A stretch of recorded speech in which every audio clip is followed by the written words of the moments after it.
lobela yo likambo oyo Kongo elingaka te osi obandi lisusu Polo kangaka motema ta mokolo moko olingi kaka se bomengo ya Kongo okokufa Polo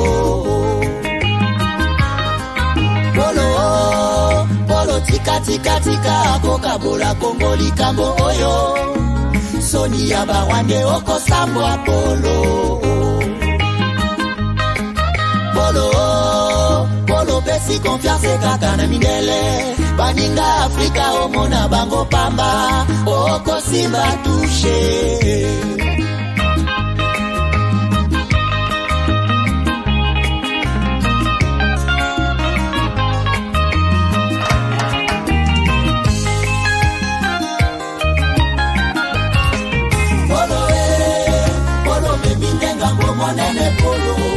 Polo monda kese ye biozali mobomi Polo tangisi makila mingi na Kongo Polo zela kanda ya Nzambe Nous devons ensemble avoir conscience que nous-mêmes deviendra sauver notre nation et que cela exige de chacun de nous une mobilisation tous azimuts. Peuple congolais, il est temps de nous lever, de nous serrer les coudes et d'agir pour défendre notre patrie, notre intégrité territoriale et l'intangibilité de nos frontières. La République démocratique du Congo est victime d'une nouvelle agression rwandaise et des actes criminels et terroristes du M23. Ils ont juré de compromettre l'élan de notre progrès, nous diviser et perpétuer le pillage de nos ressources naturelles. Le sang a trop coulé, de vies sont fauchées, notre faune, patrimoine mondial, est détruite. La situation humanitaire est alarmante. Nous avons un devoir sacré de résistance patriotique et populaire. Pour cette cause nationale, mobilisons-nous. Au-delà de tout clivage, y compris politique, agissons contre l'ennemi de la paix, notre cible commune. Restons vigilants. Disons non à la stigmatisation et à tout acte de violence. Exprimons toute notre solidarité aux compatriotes victimes de cette agression. Mobilisons-nous, apportant un soutien total et indéfectible à nos vaillants FARDC et à nos institutions pour rétablir la paix et la sécurité. Ensemble, défendons la patrie et gagnons cette guerre insensée du M23, appuyée par l'armée rwandaise. Battez-la écolo, Bendele Koyate.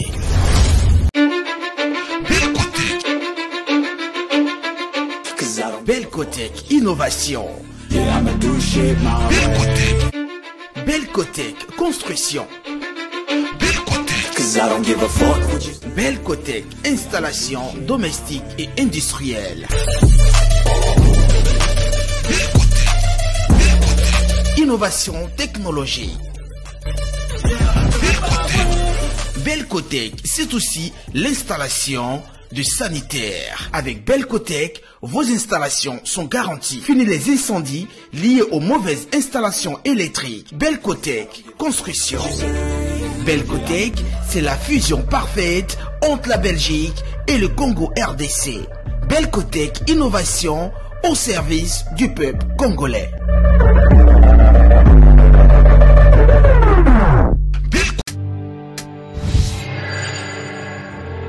Après le lancement de la Cité Kimia, la société Kodiasimo présente le Square VIP Kimia. Parce que nous croyons que désormais tout Congolais doit posséder une parcelle en République démocratique du Congo, Kodiasimo facilite l'accès à l'achat de votre terrain en toute sérénité et surtout en toute sécurité.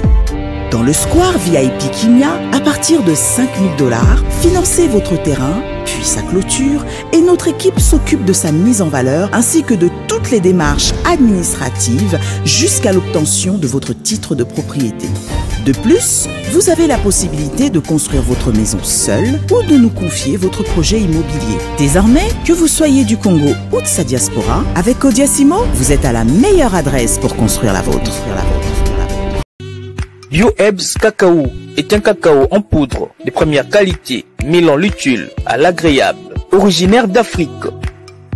Les bio-cacao possèdent des propriétés médicinales et aphrodisiaques naturelles et puissantes. Notre cacao n'est composé d'aucun arôme artificiel, d'aucun colorant ou de conservateur. Avec de l'eau chaude, de l'eau tiède ou du lait, profitez d'un tendre goût des cacao. Avec BioHerbs Cacao, vous êtes assuré de retrouver une capacité physique optimale. Un complément alimentaire conçu pour les hommes augmente la libido pour une santé sexuelle positive. 30 minutes après l'usage, vous avez des résultats positifs.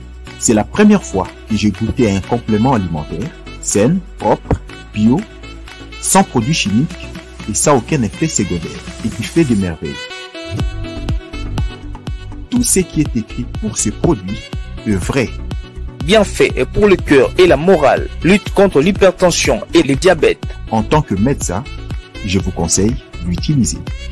Et pour devenir distributeur, écrivez-nous sur gemsociety1@gmail.com. Nous sommes en Europe, aux États-Unis, au Canada.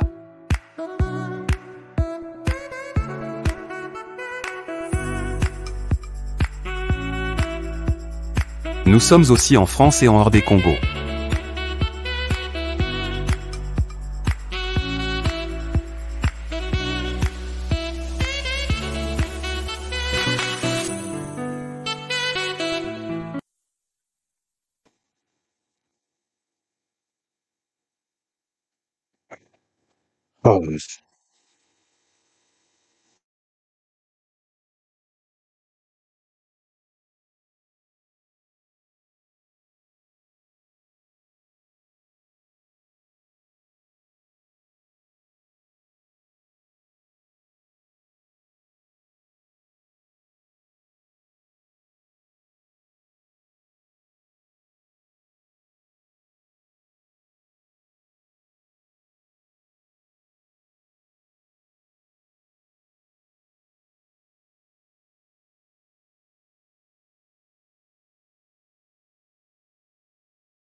Voilà, madame, messieurs, bonjour, bonsoir, bienvenue à ces nouveaux numéros de votre magazine HK Today. Merci beaucoup partout où vous êtes. Nous nous excusons d'abord pour ces petits problème technique qui nous est parvenu juste au début de cette émission. Merci, vous êtes nombreux déjà qui attendaient cette émission, connectés partout à travers la RDC et même à travers le monde. Je vois même, j'ai salué ici Gilbert Ngoï qui me dit que nous sommes dehors depuis Lodja en train de suivre l'émission. Merci beaucoup. Alors, merci à tout le monde. Je suis content de vous retrouver encore aujourd'hui dans ces nouveaux numéros que nous appelons HK Today. Aujourd'hui, un numéro consacré à la situation, l'actualité de la République démocratique du Congo. Nous nous interrogeons aujourd'hui, élection 2023, qui de l'Union sacrée et de l'opposition pourra remporter la victoire. Qu'est-ce qui nous fait dire cela? C'est parce que, vous l'avez appris, c'est depuis hier que l'Union sacrée s'est organisée en mettant à la disposition des hommes politiques qui partagent la vision de Félix Tshisekedi une charte qui leur donne la voie aux élections, et ils se disent dans cette charte de porter Félix Tshisekedi à la tête comme candidat unique pour l'Union sacrée. Alors, de l'autre côté, l'opposition ne s'est pas encore prononcée, mais chacun s'organise de sa manière, et vous avez été nombreux à nous poser des questions. Est-ce on peut en parler? Quelle idée nous pouvons nous faire pour les élections de décembre? Il nous reste pratiquement 9 mois. Alors, nous allons essayer d'en parler aujourd'hui avec beaucoup de détails et analyses approfondies, comme je l'ai toujours dit, puisque ici, c'est la projection, ici, c'est l'investigation, ici, c'est l'enseignement. de manière pédagogique, nous allons y arriver. Alors, je vous dis bonjour, bonsoir. Alors, quand je dis nous, alors je ne serai pas seul aujourd'hui. Nous allons faire ces analyses avec quelqu'un de taille que vous connaissez très bien. Je vais revenir à lui tout à l'heure. Mais en attendant, je vous demande, si vous êtes ici pour la première fois, de vous abonner. Et quand vous vous abonnez, n'oubliez pas de cliquer sur la cloche de notification. S'il vous plaît, la cloche de notification vous permet de suivre cette émission en live à tout moment. Vous n'allez rien rater. Et puis, quand vous vous abonnez, vous likez, et puis vous likez l'émission, vous partagez l'émission, vous parlez de l'émission aux autres.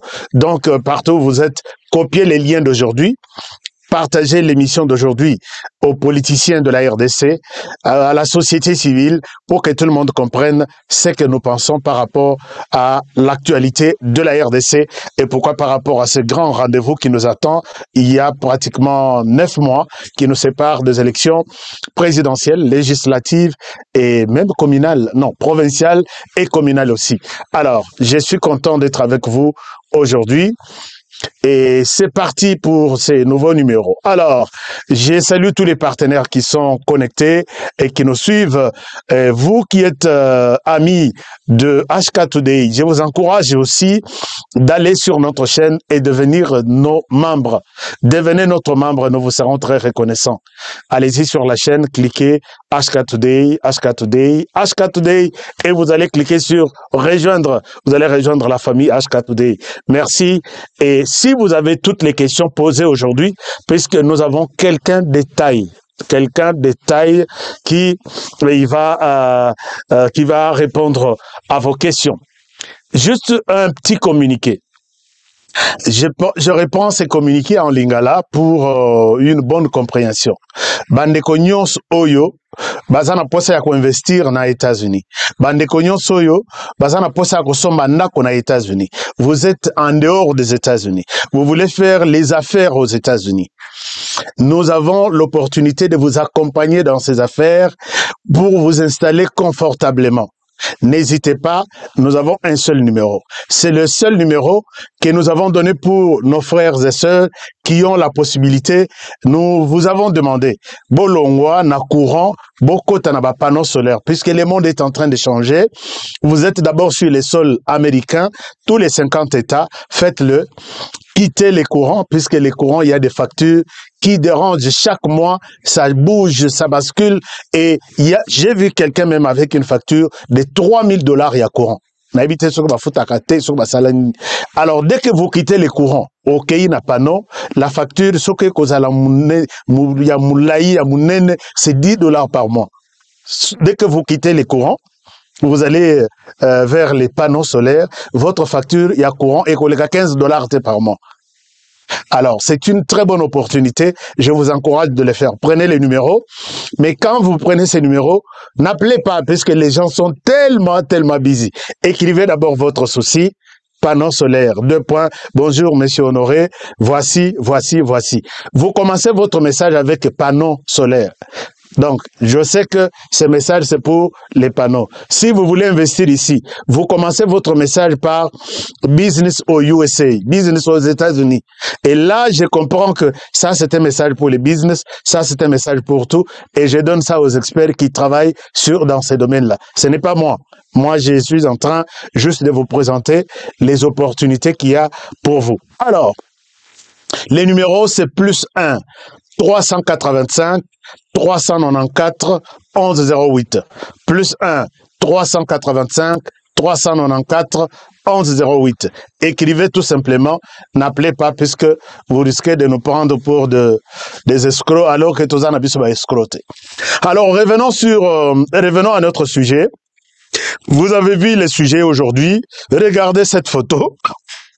Regardez cette photo, vous verrez que c'est parmi ces personnes ici, il y aura un qui va diriger la RDC, peut-être en décembre. Alors, pour parler des élections qui vont venir, nous avons dans cette émission le plaisir de recevoir quelqu'un que vous connaissez très bien et vous me l'avez toujours recommandé pour ses analyses pointues, pour ses analyses approfondies.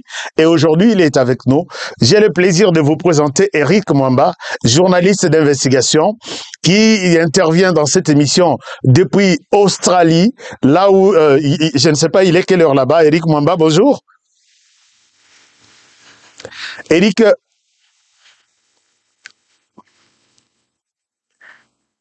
Eric, Alors, est-ce que oui, tu oui. m'entends? Ah oui. Oui, en tout cas, maintenant, c'est bon. Comment ça va? Ah oui. Non, je vais bien, merci, Ashka. Et vous, ça va? Très bien. Il est quelle heure là? Il fait quelle heure en Australie? Il est 3 heures du matin. 3 heures du matin. Ouais. Voilà. Alors, merci beaucoup, Eric, d'être avec nous dans cette émission. Nous allons aborder beaucoup de questions. Je rappelle que vous êtes éditeur général du Grand Journal. Grand Journal, c'est un grand journal d'investigation. Et vous avez été président du Forum africain des journalistes d'investigation. Vous avez passé toute votre vie dans les journalismes d'investigation. Vous avez fait beaucoup d'enquêtes. Et aujourd'hui, d'abord, dans les grands journaux, quels sont les sujets sur lesquels vous travaillez? C'est sur quelle enquête? Oui. Nous sommes en train de faire une enquête sur les développements des territoires, hein, mais dont on ne saura pas beaucoup parler maintenant puisque c'est encore gardé un peu secret. D'accord, vous avez fait beaucoup d'enquêtes aujourd'hui. Nous parlons, nos auditeurs, nos téléspectateurs ont besoin de comprendre quelque chose par rapport à l'évolution de la situation socio-économico-politique de notre pays. D'abord, vous, en tant que journaliste, d'abord parlons de l'actualité. L'actualité, c'est d'abord... non, j'ai dit tout à l'heure, il y a quelqu'un qui m'avait posé la question. Je vous ai présenté comme journaliste d'investigation. C'est quoi les journalismes d'investigation? Quels sont les objectifs? Quelle est la mission? Comment ça se passe? Et quelle est la différence entre les journalismes d'investigation et les journalismes ordinaires? Bon, moi, j'ai réparti en trois groupes. Donc, d'abord, le journalisme, le bon journalisme et les journalismes d'investigation. Donc, les journalismes, comme on le voit aujourd'hui, c'est fourre-tout où vous avez tout le monde qui fait des commentaires à longueur de journée sur n'importe quel sujet. Tout le monde est spécialiste de tout et comme c'est une profession ouverte et qu'on ne peut pas interdire aux gens, donc ils se retrouvent dans ces fourre-tout-là que je peux considérer comme étant le niveau inférieur, le bas étage du journalisme. C'est là où, actuellement, avec les chaînes qui pilulent, et qu'il n'y a pas de conseil de rédaction. C'est-à-dire que n'importe qui crée sa chaîne ou qui crée son blog, qui n'a pas de hiérarchie, qui n'a pas de personne pour essayer un peu d'auto-réguler ou d'auto-censurer. Donc, ces gens-là sont dans ce que j'appelle le journalisme fourre-tout. Après, il y a le bon journalisme. Le bon journalisme fait trois choses. Ils font l'exposition des faits, la vérification des faits et la présentation de preuves, puisque le travail essentiel du bon journalisme consiste aux faits d'actualité. Ça, c'est le bon journalisme. Mais il faut vérifier ces faits-là. C'est ça la différence avec les réseaux sociaux, puisque avec les réseaux sociaux aujourd'hui, tout le monde qui a son téléphone, qui a son ordinateur, peut parler de n'importe quel fait d'actualité et attribuer le titre de journaliste. Mais le bon journaliste, en plus du fait qu'il présente des faits, il vérifie ces faits-là en confrontant les sources, mais aussi il s'efforce à apporter des preuves. Ça, c'est le bon journalisme. Maintenant, il y a trois genres journalistiques majeurs. Nous avons l'interview, nous avons le reportage et nous avons l'enquête. Donc, le journalisme d'investigation, là, nous passons au journalisme d'investigation dont le travail essentiel est basé sur des enquêtes journalistiques. Enquête journalistique, oui. Oui. Alors, oui. Les enquêtes journalistiques ne sont pas des simples expositions des faits. Parce que là aussi, il y a à boire et à manger. Hein. Je vois beaucoup de gens aujourd'hui, que ce soit au Congo ou dans d'autres parties du monde, qui descendent sur le terrain et qui disent qu'ils sont allés faire du journalisme d'investigation. C'est ça aussi ma question. Nous voyons des journalistes prendre leur caméra, aller filmer les gens pauvres au Kasaï, dans la rue, puisqu'ils les reçoivent de 500 francs. Et on les appelle des journalistes d'investigation. Il y a d'autres qui achètent des cartes d'électeurs auprès de certains bureaux de la CENI dans une chambre. Il sort avec 5 cartes, on l'appelle, il dit j'ai fait les journalismes d'investigation. Alors, comment vous distinguez tout ça? Oui, le fait d'aller sur le terrain n'est pas faire le journalisme d'investigation. Donc, il faut que nos téléspectateurs retiennent que les journalismes d'investigation ou soit l'enquête journalistique n'est pas une simple exposition des faits, parce que nous avons parlé des faits. Et généralement, d'ailleurs, le journalisme d'investigation ne se fait pas forcément sur les sujets d'actualité. Pas forcément. Alors que le bon journalisme, comme j'ai dit, puisqu'il faut se situer au milieu, le bon journalisme s'est fait sur l'actualité et il prend en compte les faits, il les vérifie et il fait un effort pour apporter des preuves. Ça, c'est très important, apporter des preuves. Donc, il faut souligner ça. Mais non, le fait d'aller sur le terrain ne signifie pas faire du journalisme d'investigation. On va sur le terrain, généralement, quand on est dans le cadre du bon journalisme, on va faire le reportage. Le reportage, c'est quoi? C'est tout simplement un récit basé sur des témoignages directs. C'est-à-dire, là, cet aspect-là prend en compte, soit vous allez pouvoir parler aux victimes, soit vous allez parler... C'est exactement ce qui s'est fait en RDC, où les gens descendent sur le terrain pour filmer dans des écoles les enfants assis à même les sols, et ils nous reviennent, au lieu de dire que je viens de faire un reportage, ils disent je viens de faire une enquête, disons... un journalisme d'investigation, puisqu'il nous montre les enfants assis à même les sols, ainsi de suite. Alors, est-ce qu'en RDC, il y a ces journalismes d'enquête? Je pourrais dire que les journalismes d'investigation, il faut d'abord préciser. Je vais donner un exemple pratique pour permettre à nos téléspectateurs de nous suivre. Par exemple, lorsqu'il y a un vol quelque part dans un domicile, dans un quartier, le journaliste qui va descendre sur le terrain va aller faire un reportage sur les lieux de l'enquête. Et il doit prendre nécessairement en compte normalement 3 parties. Donc, la victime, c'est-à-dire les propriétaires de la maison, ou soit la famille où le vol a été commis, il doit parler avec ces gens-là. Il doit parler avec le témoin, au moins quelqu'un qui n'est pas membre de cette famille. Et la troisième personne ou la troisième partie importante que ce journaliste qui descend sur le terrain doit voir, c'est la police, le poste de police.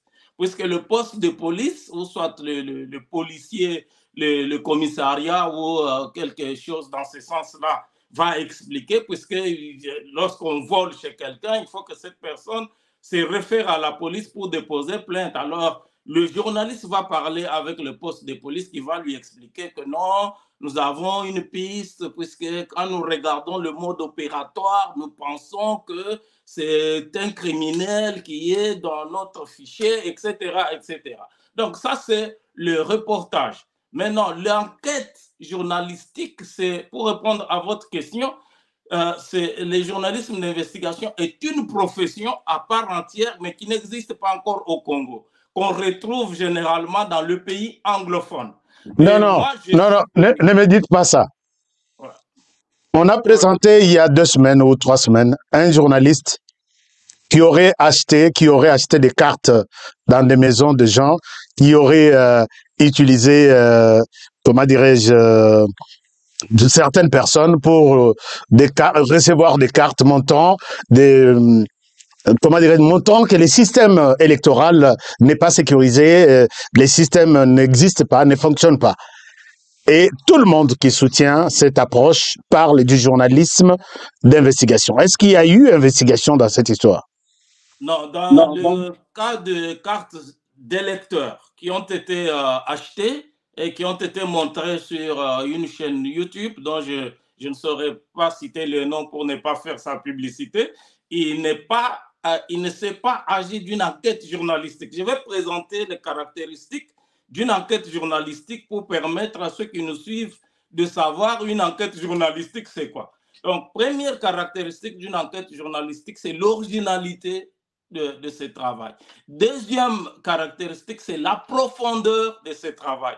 Troisième caractéristique qu'il faut souligner, c'est l'enquête journalistique est systématique. Dans le mot systématique, il y a le mot système. Le mot système signifie méthode. C'est-à-dire que le journaliste qui fait l'enquête, le journaliste d'investigation, cherche à démontrer que les faits dont il parle ne sont pas des faits isolés, ce sont des faits systématiques, c'est-à-dire ce sont des faits qui relèvent du mode de gouvernance, de la méthode de gouvernance. Et pour faire cela, il doit faire impliquer plusieurs acteurs. D'abord, il doit rassembler plusieurs documents. Vous voyez que généralement, moi je suis parmi les auteurs de grands dossiers internationaux tels que SwissLeaks, Panama Papers, Pandora Papers. Je suis co-auteur des livres et des manuels sur le journalisme d'investigation qu'on enseigne dans les universités, par exemple à l'université de New York, ou bien à l'université de Vêtres ou l'université de KwaZulu-Natal en Afrique du Sud. Lorsqu'on fait le journalisme d'investigation, vous voyez qu'on vous parle des milliers et des milliers de documents. Pourquoi? Puisqu'on ne veut pas tomber dans la facilité qui consiste à, puisque l'objectif du journalisme d'investigation, c'est de révéler le système, de pousser les décideurs à corriger les politiques publiques pour faire en sorte que la gouvernance puisse fonctionner normalement et qu'on puisse améliorer les conditions de vie des communautés, les conditions de vie des citoyens dans des communautés. Alors, on ne veut pas tomber dans la facilité qui consiste à accuser les gens faussement, puisqu'on n'a pas impliqué toute cette démarche dont je parle, c'est-à-dire plusieurs documents, plusieurs rapports, y compris des notes internes des services, et puis les experts. Il faut interviewer les experts, puisque généralement, les journalistes, la plupart des journalistes ne sont pas des experts, puisque les journalistes d'investigation privilégient que, par exemple, c'est le journaliste qui a fait l'enquête, entre guillemets, sur les cartes électorales, est-il un journaliste expert en élection? Est-ce qu'il a fait des formations universitaires approfondies? A-t-il l'expertise approfondie en matière de politique électorale? Donc, s'il n'est pas comme ça, il risque de tomber dans la facilité. Voici pourquoi on l'oblige à faire intervenir les experts. On doit voir les experts défiler, on doit voir des témoins, on doit voir des victimes, etc. Donc, l'ensemble de toutes ces sommes permet de conclure qu'ici, il ne s'agit pas d'un fait isolé, mais il s'agit d'une politique de gouvernance qui a été décidée par la Commission nationale électorale indépendante pour organiser la corruption, pour organiser la tricherie. Si ce n'est pas le cas, ce n'est pas une enquête journalistique. Dernier élément, HK, je sais qu'on n'a pas tout le temps.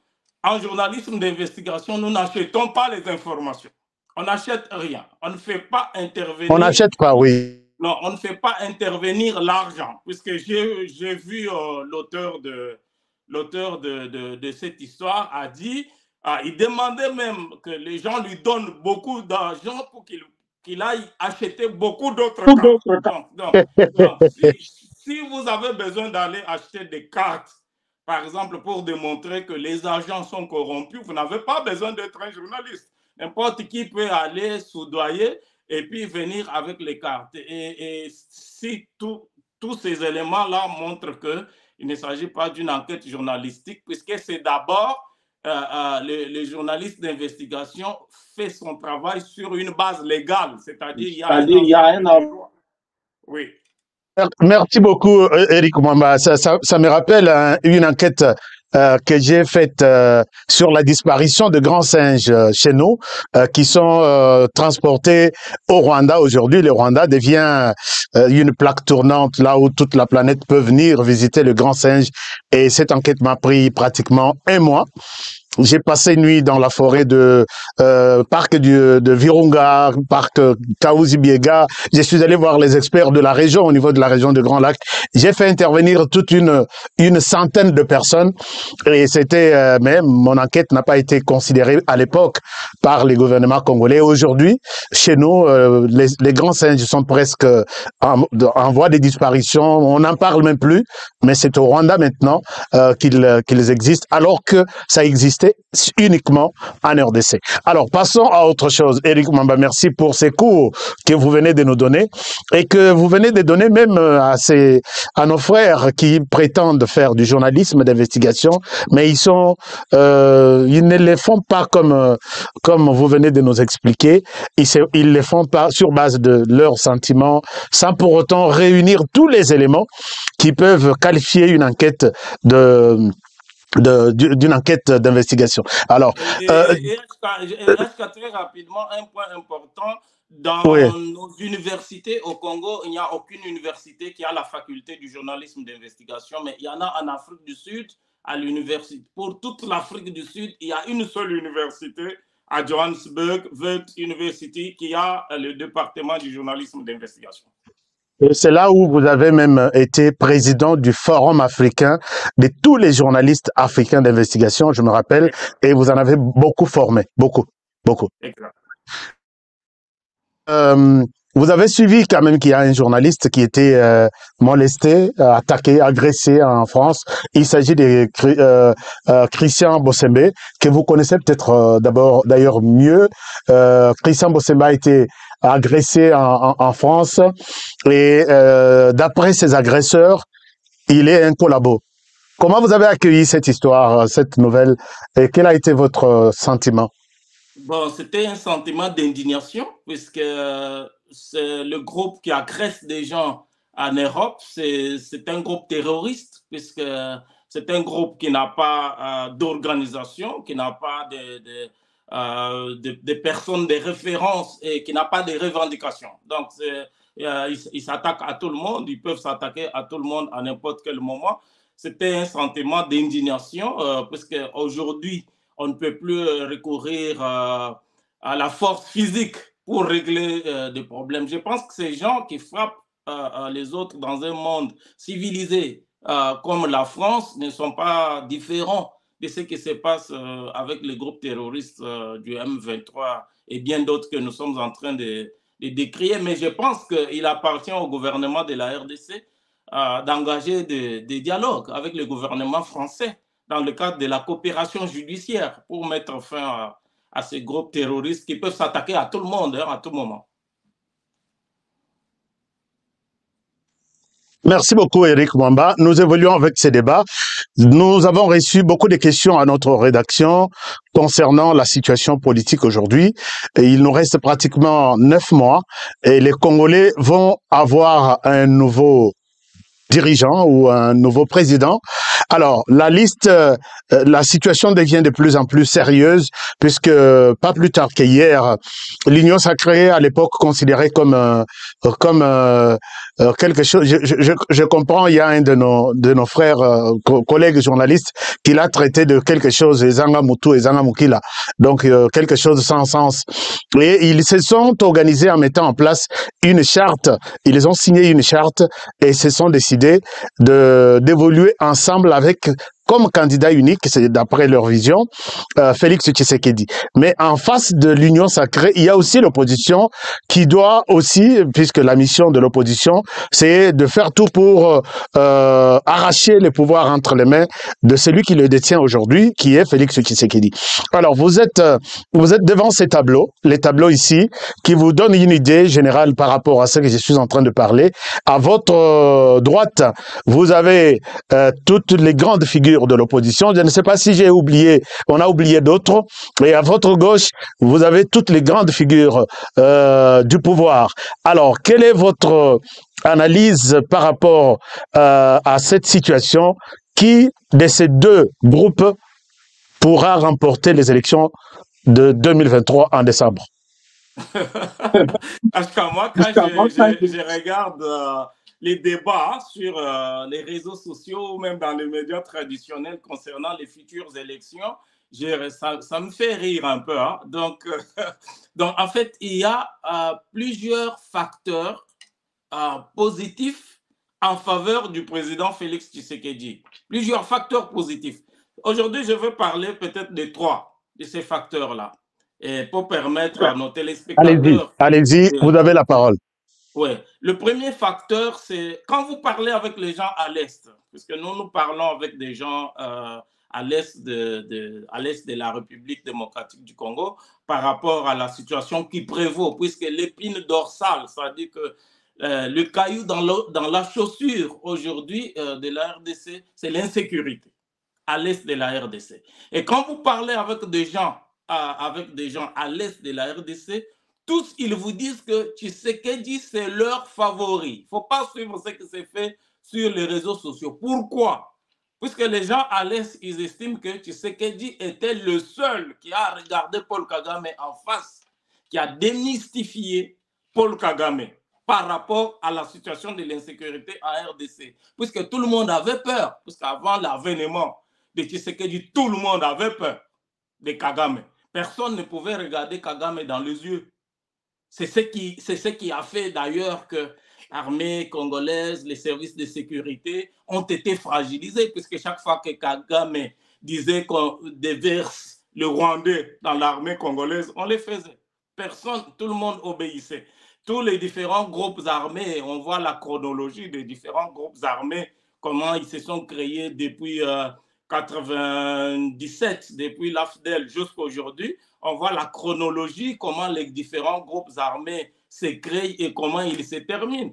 Ils se terminent toujours dans l'armée et dans les services de défense et de sécurité de la RDC. Et on n'avait personne en RDC pour regarder Kagame dans les yeux et dire « ça n'est fini » jusqu'à ce que Tshisekedi arrive au pouvoir. Et à ce point de vue-là, quand vous parlez avec les gens à l'Est, ils vous disent que Tshisekedi, même s'il échoue dans tout, mais pour le simple fait qu'il est la seule personne qui va défaire, puisque la mission principale pour les gens de l'Est... Ne haïssez pas les étrangers. Donc, vous voulez parler de ça. Je vous laisse suivre un peu ça. Donc, c'est de ça que vous parlez. Et avec Paul Kagame à sa tête, qui est l'ennemi de la République démocratique. Les Rwandais et les Rwandaises sont nos frères et sœurs. Et d'ailleurs, ils ont besoin de notre aide parce qu'ils sont muselés. Ils ont besoin de notre aide pour se libérer. Ça n'a rien à voir avec ce que leurs dirigeants sont en train de leur imposer. Donc, ne les regardez pas comme des ennemis, mais comme des frères qui ont besoin de notre solidarité pour nous débarrasser et débarrasser l'Afrique de ce genre de dirigeants rétrogrades qui ramènent les méthodes des années 60 et des années 70. Alors qu'en Afrique, on avait décidé de mettre fin au bruit des armes. Si vous vous rappelez, ceux qui suivent un peu, c'était 2020, il fallait taire les armes en Afrique pour que l'Afrique passe à autre chose, comprenne qu'elle est la dernière de la classe dans le monde parce que, justement, à cause des guerres et des divisions, nous nous étions entendus comme ça. Malheureusement, ce n'est pas arrivé, on a dû encore prolonger, mais c'est à cause, justement, des dirigeants tels que Paul Kagame.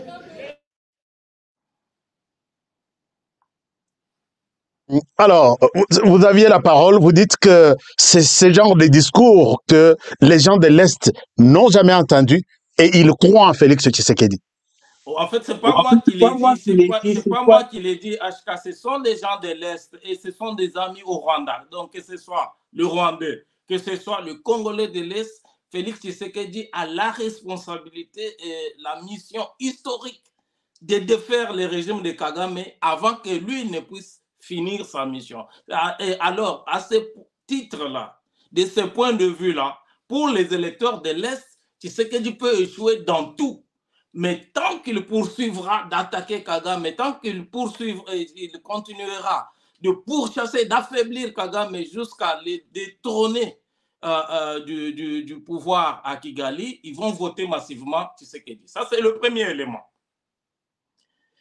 Deuxième élément, c'est le remaniement du gouvernement qui vient d'intervenir. Il faut que les téléspectateurs se rappellent que quand Vital Kamerhe est sorti de la prison, on parlait beaucoup plus de lui comme étant le futur Premier ministre. Et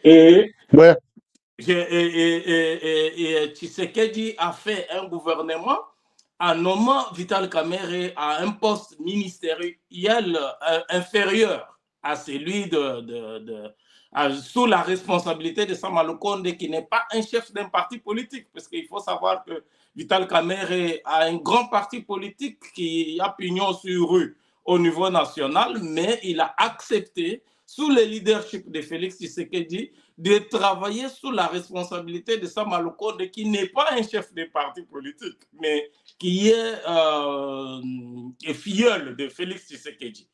Deuxième élément, deuxième caractéristique par rapport à ce gouvernement, ce remaniement stratégique, c'est Jean-Pierre Mbemba. Jean-Pierre Mbemba, qui fut ancien président de la République, mais qui avait un problème, c'est-à-dire que Jean-Pierre Mbemba, en quelque sorte, on peut dire que sa carrière politique était finie.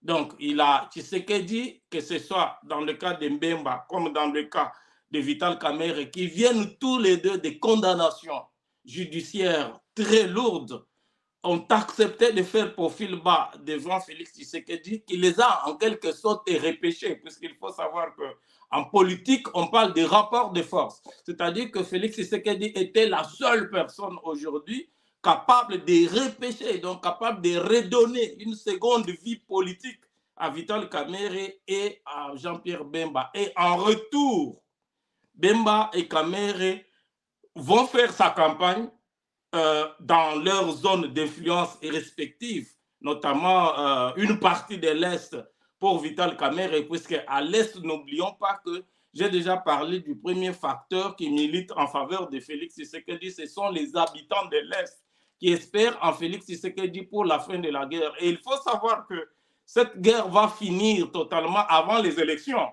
Avant le mois de décembre, la guerre de l'Est va finir totalement par le moyen diplomatique. Puisque le moyen diplomatique qui est mené, la diplomatie qui est menée par Félix Tshisekedi est le seul moyen et la seule voie qui va permettre de finir cette guerre avant les élections.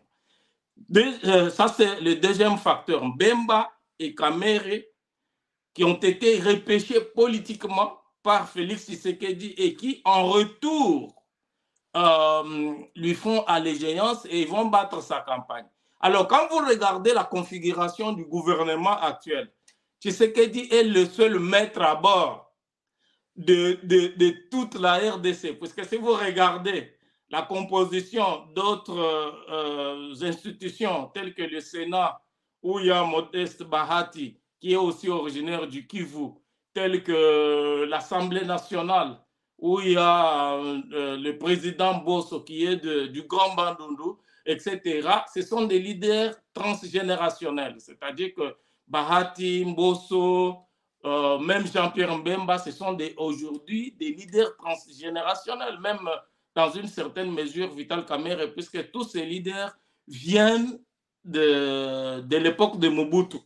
Ils ont transcendé, ils ont traversé les différents régimes, les différentes générations, et aujourd'hui, les seuls maîtres à bord de toute la classe politique congolaise, c'est Félix Tshisekedi au regard du gouvernement actuel, puisque dans le gouvernement actuel, il y a même les anciens partisans de Moïse Katumbi dans le gouvernement actuel.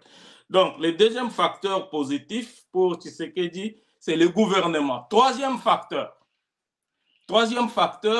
c'est les dossiers qui se déroulent actuellement en justice, à l'affaire Mwanga Chuchu. Affaire Mwanga Chuchu. Affaire Mwanga Chuchu. Oui, affaire Mwanga Chuchu, c'est le troisième élément positif en faveur de Félix Tshisekedi. Pourquoi? Puisque c'est une affaire qui va discréditer beaucoup de leaders politiques. Donc, selon les informations que nous avons.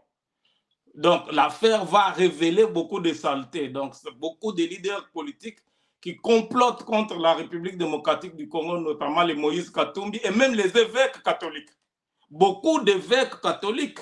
Bientôt, vous allez voir que la plupart des évêques catholiques comme Ambongo et bien d'autres qui avaient la gueule vont se taire bientôt là, puisque l'affaire Mwanga Tchouchou va révéler des ramifications entre les leaders politiques, les leaders religieux au Congo, tels qu'au sein de la Sénéco, tels que les Moïse Katumbi et bien d'autres, les Matata, il y en a tout, ils sont nombreux qui sont impliqués dans le complot, dans la chaîne de renseignements, des complots contre la République démocratique du Congo.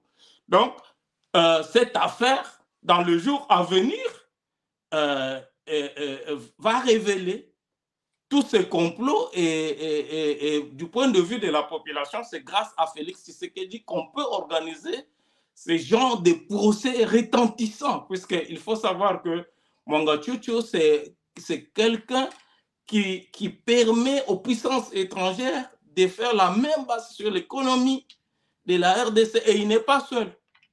Il est aidé dans sa besogne par d'autres leaders politiques qui vont être cités dans le procès. Vous voyez? Donc, oui, allez-y. Oui, et l'autre point, si je peux parler maintenant, vous regardez du côté du Katanga, par exemple. Du côté du Katanga, vous allez constater qu'il y a la veuve Kingwa Mwanza qui est entrée dans le gouvernement actuel, puisque le président Félix Tshisekedi, si je veux parler du point de vue de la cartographie électorale. Il a fait quelque chose du genre un gouvernement d'union nationale, un gouvernement... oui, puisque... Oui. Exactement, c'est-à-dire que si je veux parler maintenant de la cartographie, donc le dernier point, c'est la cartographie électorale, c'est-à-dire que Tshisekedi va bénéficier du vote sociologique et du vote idéologique. Sur le plan sociologique, c'est-à-dire que nous en avons déjà parlé dans cette émission HK, sa propre famille biologique, c'est-à-dire que la famille biologique de Tshisekedi fait la synthèse de toutes les ethnies ou les grands groupes géopolitiques de la RDC. Donc la famille de Tshisekedi, puisque Tshisekedi a quatre autres frères. Qu'est-ce que vous dites là? Qu'est-ce que vous dites par là? La famille biologique de Tshisekedi qui se représente dans presque toutes les grandes tribus du Congo. Revenez un tout petit peu. Qu'est-ce que vous voulez dire par là?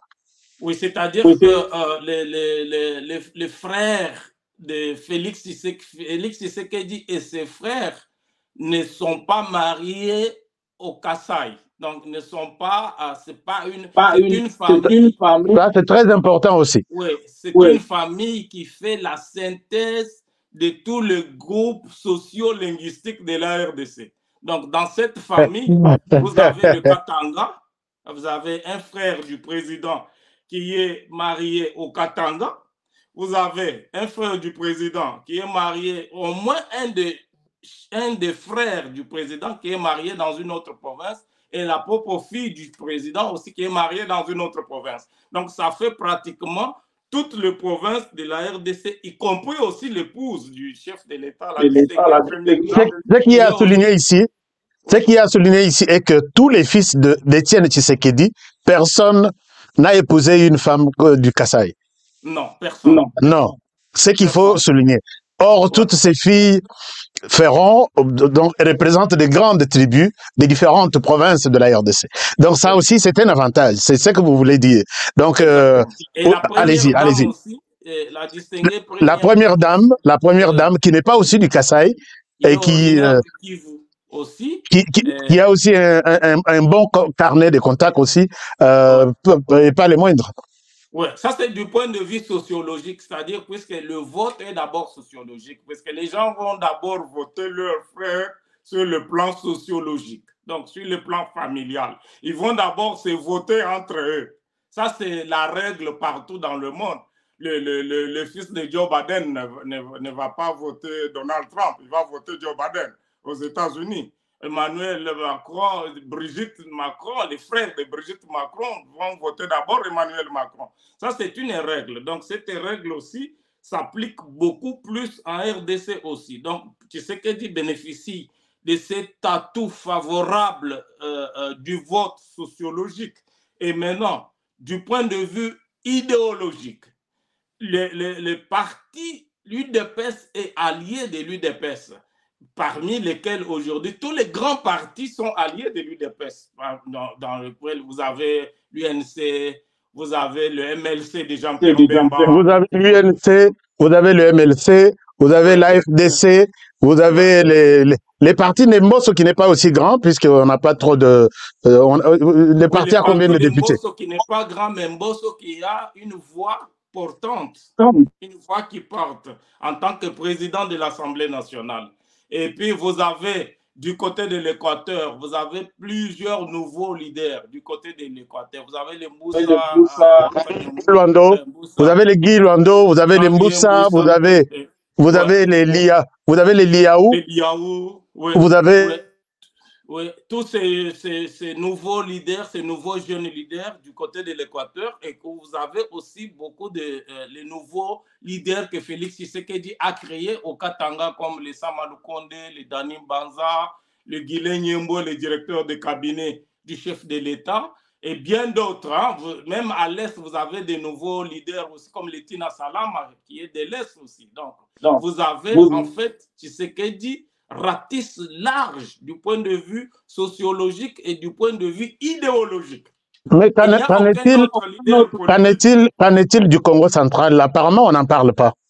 Vous avez du côté de toute cette partie-là, c'est-à-dire Bazouele, Ouele, jusqu'à Kisangani, tous ces côtés-là, vous avez les personnalités telles que Carole Agito. Et puis, il ne faut pas oublier... Ce sont eux qui ont donné $5 000 à Tshisekedi pour sa candidature. Et vous avez Eve Bazaïba, vous avez... ils sont nombreux là-bas aussi. Oui, et puis il ne faut pas oublier les gouverneurs de province. Tous les gouverneurs de province, c'est la première fois dans l'histoire de la RDC que nous avons 5 gouverneurs femmes titulaires. C'est pour la première fois. N'allez pas me dire que les 5 gouverneurs femmes vont faire la campagne en faveur de quelqu'un d'autre, puisque tous les différents régimes qui se sont succédés, la seule gouverneure femme qu'on a eue, c'est Nzouj Wambombo, depuis plus de 60 ans d'indépendance. Vraiment. La première fois, dans moins de 4 ans, Tshisekedi a produit 5 gouverneurs femmes dans moins de 4 ans, alors que les autres régimes, dans plus de 60 ans, ils n'en avaient produit qu'une seule. Mais il y a Baba Olive qui s'était attaqué à ces gouvernements pour dire que la femme n'a pas été représentée dans ces gouvernements. Donc c'était un gouvernement de la honte. Quelle est la place de la femme dans ces gouvernements? Mais si elle écoute ce que vous dites là, je ne pense pas qu'elle sera contente de vous. Dans ces gouvernements, HK, d'abord il faut dire que du point de vue politique, le principal allié de Félix Tshisekedi, du point de vue politique, c'est Joseph Kabila. C'est le principal allié. Comment ça? Puisque Joseph Kabila respecte la loi sur les anciens présidents de la République élus, qui l'oblige, qui le contraint au silence, qui le contraint à se retirer de la politique. Donc c'est le principal allié. Puisque Joseph Kabila est un légaliste, donc il a compris qu'il doit respecter le pacte républicain en observant le droit des réserves. C'est-à-dire que Kabila Joseph n'est plus dans la politique. Et pourtant, il y a encore beaucoup de gens comme les mamans Olive Lembe qui continuent à rêver, qui pensent que Joseph Kabila est encore dans la politique. Vous avez suivi que Janine Mabunda est entrée dans l'Union sacrée. Je ne sais pas si vous avez appris ça. Vous avez appris que... je n'ai pas appris ça.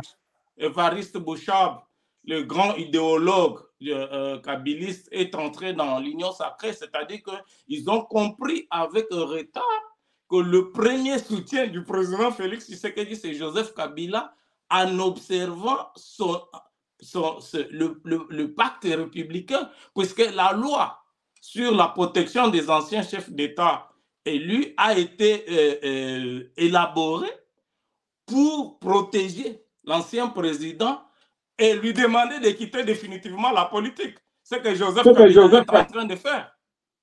Ok, alors, voyons encore maintenant les choses autrement. En face du camp Félix Tshisekedi, nous avons le camp de l'opposition. L'opposition qui, jusque-là, se présente plus ou moins de cette manière-là. L'opposition, nous voyons Martin Fayoulou, nous voyons, bon, peut-être, je ne sais pas, c'est une erreur d'avoir mis Joseph Kabila dans ces camps, puisque vous avez dit tout à l'heure qu'il fait partie des soutiens, de partenaires de Félix Tshisekedi. Oui, nous avons Moïse Katumbi, nous avons Matata Mponyo. D'accord. Nous avons Moïse Katumbi, nous avons Matata Mponyo qui se sont officiellement déjà déclarés candidats. Nous avons Mama Olive Lembe qui vient et qui tente d'organiser, de préparer les esprits.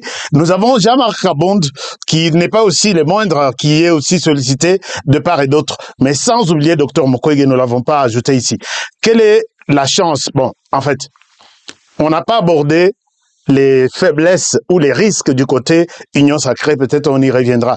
Mais ici, est-ce que vous donnez aussi, est-ce qu'on peut leur donner aussi les crédits de pouvoir remporter les élections en décembre 2023? Est-ce qu'ils ont cette chance-là? Ils peuvent surprendre. Bon, tout ce monde ici sur l'écran, oui. Sur 10, tous ces blocs-là, il faut enlever Joseph Kabila puisque lui n'est plus dans la politique. Donc, lui, il faut l'enlever. On va les remplacer par Dr Mukwege, allez-y. Oui, donc tous ces groupes-là, si je les mets ensemble, si je suis très généreux, je vais leur donner 2 sur 10. Si je suis très généreux. Je vais vous expliquer pourquoi je dis ça. Puisque pendant allez-y. C'est-à-dire qu'à part tous ces éléments positifs que j'ai, les gens vont penser que c'est moi qui crois comme ça. C'est pas moi qui pense comme ça. Donc, j'analyse et je vous dis ce qui va se passer. Donc, et je parle avec les gens sur le terrain. C'est-à-dire qu'il y a le travail qui sera fait pendant la campagne électorale.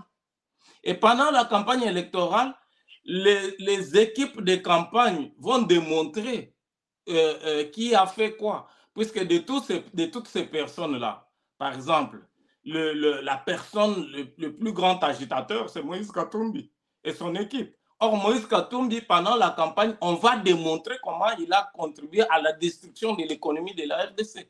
Puisque l'économie congolaise, HK, tient à un seul élément.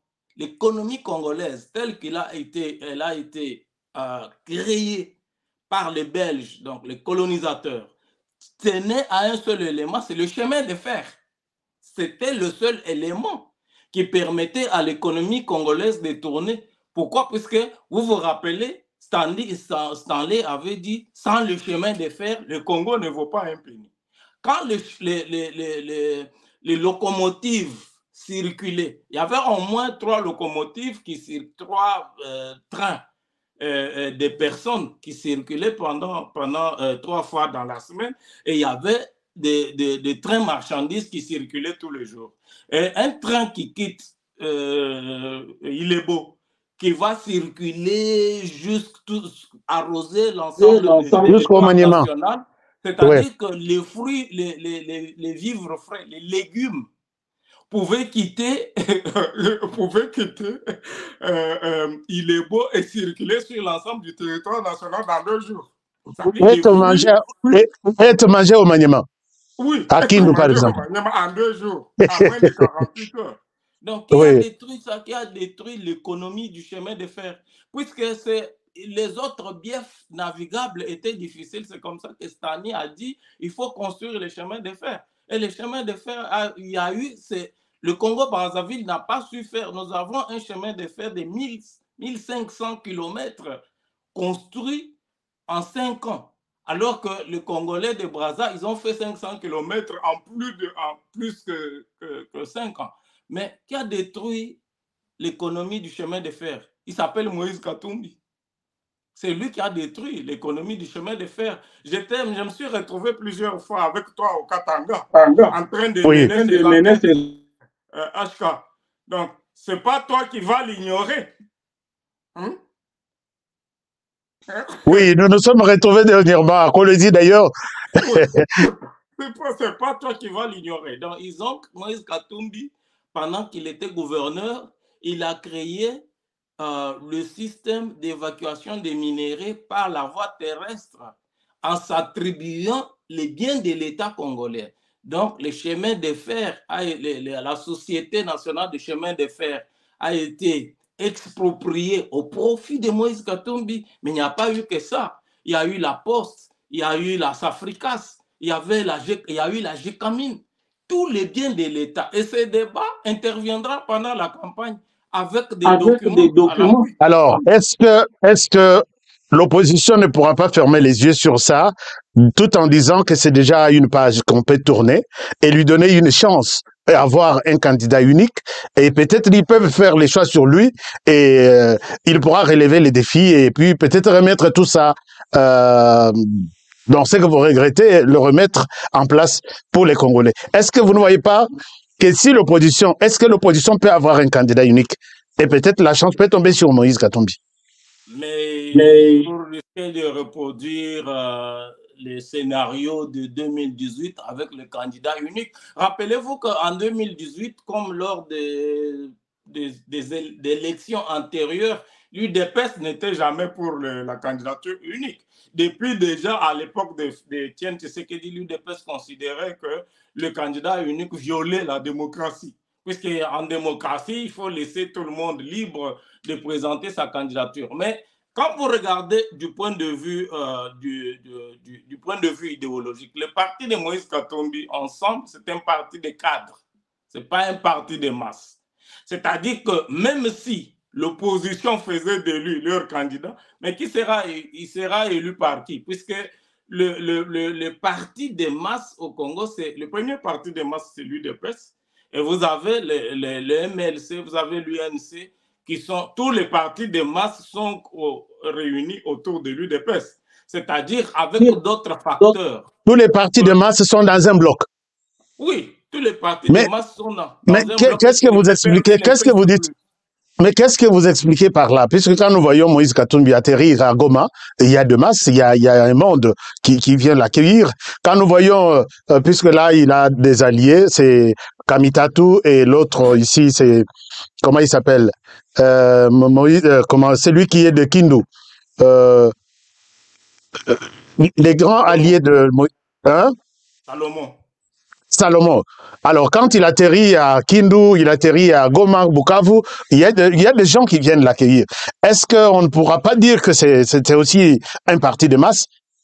Ils ont des gens, et ces gens peuvent voter pour. En fait, les gens qui viennent vous accueillir ne signifient pas nécessairement qu'ils sont vos électeurs. Tous ceux qui vont au concert de musique, les mercredis, ce sont eux qui vont aussi à la messe les dimanches. Donc, ce sont les mêmes personnes.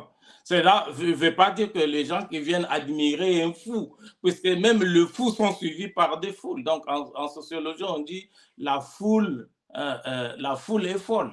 C'est-à-dire que tous ces gens, puisque le parti de Moïse est un parti de cadres. Ce n'est pas un parti de masse. Vous avez vu quand ils ont lancé, ils ont sorti la liste où ils disent un tel dans telle ville, un tel dans telle ville, un tel dans telle ville, un tel dans telle ville. Mais vous ne voyez pas des bureaux de représentation de ces partis-là avec l'engouement et des activités, par exemple des matinées politiques qui se font.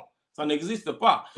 Alors, est-ce que l'opposition ne peut pas jeter leur dévolu sur Dr Mukwege, par exemple, et il peut bouger les lignes, non? Bon, Dr Mukwege, pendant la campagne, on parlera de lui aussi, puisque, vous savez, moi, ce que je pense de Dr Mukwege, par exemple, c'est je considère Dr Mukwege comme quelqu'un qui a su utiliser les malheurs d'autrui, donc les malheurs des femmes, pour créer, lui, son nom. Puisque si le docteur Mukwege était dans le véritable travail de réparation, c'est-à-dire que en plus du traitement physique de ces femmes, il devrait permettre à ces femmes d'avoir une nouvelle trajectoire, avoir une nouvelle vie. C'est-à-dire, il fallait qu'aujourd'hui, on soit à mesure de nous montrer que la femme X, qui était victime de viol, a été soignée, elle est en bonne santé et elle est devenue entrepreneur. Voici son entreprise, la voici. Et on voit ces femmes-là en train de faire des conférences dans le monde, en train d'expliquer ce qui s'est passé. Ce n'est pas lui, en réalité, qui devait, puisqu'on ne voit que lui, on ne voit pas ces femmes-là. C'est-à-dire que le docteur Mukwege aussi, on parlera de lui. Vous pensez que le docteur Mukwege est plus populaire que le docteur Muyembe? Si on regarde du point de vue des mérites, Docteur Muyembe invente, Docteur Muyembe arrête même des épidémies qui peuvent tuer de milliers de personnes. Donc, il s'est distingué à ce niveau-là. Mais est-ce que ici, vous voyez ici au sein de l'opposition, qui pourra céder pour qui s'il faut parler d'une candidature commune? Bon, je ne sais pas comment ils vont s'organiser, mais je ne vois pas du point de vue de la... Est-ce que vous voyez Katumbi céder pour Martin Fayulu? Ou vous voyez... Non, vous voyez Martin Fayulu et Katumbi céder pour Matata Mponyo, par exemple? Impossible. Alors... Matata, il a créé son parti politique qui a la même taille que les CID. Les CID, c'est un parti qui existe depuis plusieurs années aujourd'hui, mais qui n'arrive pas à s'implanter. Vous voyez, et Matata a fait la même erreur. Il a créé son parti, mais qui n'arrive pas à s'implanter. Et vous avez le parti de Moïse Katumbi qui se limite au niveau des cadres. C'est-à-dire que c'est des gens qui sont là, qui sont à la recherche d'argent, des affairistes, mais qui ne sont pas capables de faire le véritable travail de terrain. C'est-à-dire qu'il faut, puisqu'il faut savoir qu'à l'époque, même quand on parlait de la candidature unique, on avait des véritables bêtes politiques au sein de l'opposition. À l'époque, même quand ils sont restés avec Martin Fayulu, Kamere est parti avec Tshisekedi, qui étaient de bêtes politiques qui sont partis, mais du côté de Martin Fayulu, il y avait les Jean-Pierre Mbemba qui sont restés et les Mboussa Nyamwisi qui sont restés. Aujourd'hui, les Mbemba, parce qu'il fallait que vous ayez les aujourd'hui, les Mbemba ne sont plus là-bas avec eux. Donc, s'il faut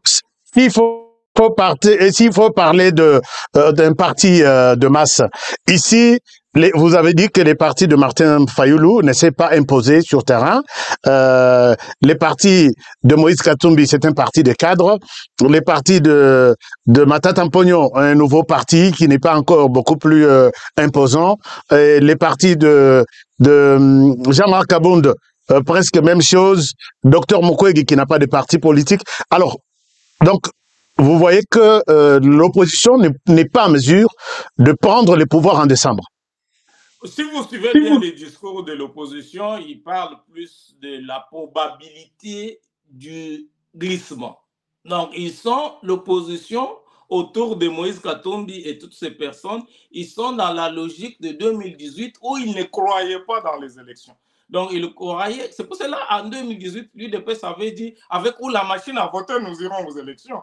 Et cette phrase, cet argument avait pris le groupe auquel appartenaient Moïse Katumbi, Martin Fayulu et les autres de cour, puisqu'ils comptaient sur les reports des élections pour faire du désordre. Et aujourd'hui, ces groupes, ils sont dans cette logique. C'est pour cela que le PPRD ne s'est pas fait enrôler. Donc, ils ne sont pas prêts pour les élections et ils seront battus puisqu'il y aura les élections en décembre. Et ils ne sont pas prêts pour décembre puisqu'ils pensent que, comme Félix Tshisekedi a dit à Genève, que la situation qui prévaut à l'Est risque de compromettre la chance d'organisation des élections et ils sont arc-boutés à ça. Ils ne sont pas en train de préparer les élections. Mais attention, ils ont la bénédiction de l'Église catholique qui est toujours derrière tout le monde en disant un consensus ou s'il y a un report, on peut faire un dialogue pour que tout le monde se retrouve et accorder même 2 ans, mais faire encore un gouvernement d'union nationale. Vous ne voyez pas que l'Église catholique, c'est aussi une bête socio-politique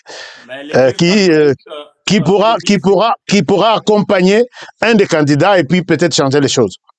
Mais l'Église catholique, sans l'UDPS aussi, l'Église catholique est fragilisée. Puisqu'il faut savoir que l'Église catholique et l'UDPS ont toujours fonctionné comme des sœurs jumelles. Sans l'une, l'autre a des difficultés. C'est ça le problème. Donc, il faut regarder l'historique, c'est depuis les années de la conférence nationale, depuis le 16 février 2012. L'Église catholique, sans l'UDPS, ne représente rien sur le plan politique. Vous voyez? Donc, aujourd'hui, la différence, c'est que l'UDPS a le pouvoir aujourd'hui. C'est-à-dire que l'UDPS, aujourd'hui, peut fonctionner sans l'Église catholique, puisque la personne qui a le pouvoir en sciences politiques est comparée à un aimant qui attire, qui absorbe tout le monde. C'est ce qui s'est fait aujourd'hui. Janine Mabunda, pour ceux qui ne le savent pas, est dans l'union sacrée à l'heure où nous sommes en train de parler. Je pense que Tambouemamba, il est en train de réfléchir. C'est-à-dire que l'Église catholique, HK, aujourd'hui, ne représente rien. Et n'oublions pas que nous sommes dans un état... Puisque sans vous couper la parole, il y a même à l'époque Kabound qui avait dit à l'église catholique que même toutes les marches qu'on organisait, on s'est partagé 50-50. Donc tous les fidèles, la plupart, les partis politiques appellent « Allons aujourd'hui commencer notre marche dans des églises ». Ils se pointent là. Ce ne sont pas les fidèles, tous les fidèles sont aussi en même temps les membres de l'UDPS qui obéissait à l'époque à l'ordre ou au mot d'ordre du parti. Donc, c'est ça la réalité. C'est ça la réalité, c'est-à-dire que... Et puis, n'oublions pas que... Regardez ce qui s'est fait aujourd'hui, ce qui s'est fait, les conditions dans lesquelles la CENI a été mise en place et l'Église catholique a essayé un peu de jouer à un enfant capricieux qui se jette dans le sable, etc. Et finalement, ils seront remis dans l'ordre. Les autres, ils se sont dit, l'Église de réveil et bien d'autres, ils se sont dit, j'avais les kimbanguistes, aujourd'hui, il y a une journée c'est ça aussi ma question, l'apport de l'Église kimbanguiste, puisque pour l'opposition, il y a l'Église catholique, et pour les pouvoirs, il y a aussi Papa Simon Kimbangu qui, visiblement, tout le monde le sait, apporte son soutien au pouvoir. Alors, donc ça peut équilibrer l'appui des églises par rapport aux élections de 2023. L'église catholique est fragilisée. L'église catholique est fragilisée. Elle n'arrive pas à sortir la tête. Et puis, il y a, sur le plan politique, nous sommes constitutionnels, nous sommes dans un état laïque où... par exemple, les évêques catholiques n'auront plus la possibilité d'intervenir dans les débats républicains en revendiquant le statut d'évêque, puisque les autres, par exemple, du groupe des réveils, ne peuvent pas intervenir en revendiquant leur statut, tout comme les animistes ou bien les imams musulmans. Toutes ces choses sont en train de changer aujourd'hui. Disons, pour conclure avec cette projection des élections de 2023, décembre 2023, donc vous persistez que l'opposition pourra avoir 20% face au pouvoir en place qui pourra gagner, d'après vous, à 80%. Puisque en plus un autre élément, un autre facteur positif en faveur du régime, c'est aussi le fait qu'avant les élections, il y aura plusieurs chantiers qui seront inaugurés. Et j'ai dit qu'il y a la guerre à l'Est. Visiblement, ils ont la maîtrise de la situation aujourd'hui, puisque le M23 se retire et bientôt la situation sera normalisée. L'autorité de l'État va se rétablir sur l'ensemble du territoire national avant les élections. Il y aura des grands chantiers qui seront inaugurés. Et il y a la nouvelle armée qui va commencer à sortir des camps de formation. Donc là, vous donnez raison à Martin Fayoulou qui avait pensé à l'époque que la guerre à l'Est va dans l'avantage. C'est une stratégie de Félix Tshisekedi de venir plus tard, s'imposer comme donneur de solution, et pour bénéficier de l'appui ou de la comment dirais-je, de l'appui de la population pour avoir encore un mandat. Donc c'était une guerre stratégique, comme l'a dit Martin Fayoul à l'époque. Quelle que soit la situation qui va découler de la fin de la guerre, mais le fait est que si les gens qui sont en dehors de chez eux aujourd'hui, ils ont la possibilité de regagner leur village, de regagner leur domicile, il est un fait qu'ils vont voter Félix Tshisekedi. Qu'on leur dise que c'est lui qui avait organisé la guerre. Mais écoutez, mais ils vont, puisqu'eux, ils ont besoin de la paix. Et ils vont voter pour lui. C'est ça le fait. D'accord. Alors, je pense que tous nos téléspectateurs sont bien informés sur la situation. Est-ce qu'il y a des questions? Problème Yakatumbi, Ezali Pona, Azali, lié à Paul Kagame, Georges Soros et Mo Ibrahim. Ça aussi, c'est un élément important. Il y a Amanda qui l'a souligné par rapport à ça. Mais ces soutiens de Moïse Katumbi de l'extérieur, notamment ces milliardaires, ne pourront pas aussi, vous savez, on a parlé de 40 000 smartphones lors des élections passées. On peut aussi, et là, je suis sur un dossier où il y a des entreprises, surtout israéliennes, qui sont spécialisées dans les tripotages et dans les, comment dirais-je, ils peuvent infiltrer notre système électoral et changer des résultats. Alors, est-ce que ces milliardaires qui sont derrière, ces puissances qui sont derrière Moïse Katumbi, peuvent aussi compliquer la situation? Les 80% que vous avez donnés au pouvoir peuvent basculer? C'est pratiquement impossible puisque les machines, c'est programmé. Les machines sont programmées par des gens qui ont le contrôle des logiciels. Les gens qui ont le contrôle des bases de données, ce sont eux qui contrôlent les machines. Donc, ça sera impossible. Mais cette stratégie n'a pas marché en 2018, HK, puisque l'objectif, vous vous rappelez, Martin Fayoul avait dit, s'il est élu, il va faire 2 ans et puis il va réorganiser les élections inclusives. Ça veut dire que tant que Moïse Katumbi n'était pas candidat à ces élections, toute personne qui devrait être élue n'avait pas la légitimité d'être président de la RDC. C'est comme ça que Martin Fayoul avait dit, il va faire 2 ans et il va réorganiser les élections. Mais toute cette stratégie a déjà échoué. Je pense qu'on devrait se rendre à l'évidence que ça a déjà échoué. Ce n'est pas en 2023 que ça va. Est-ce que vous voyez aussi Moïse Katumbi peut-être écarté par rapport à la loi Tchiani? Je ne pense pas. Je ne pense Comment pas. ça?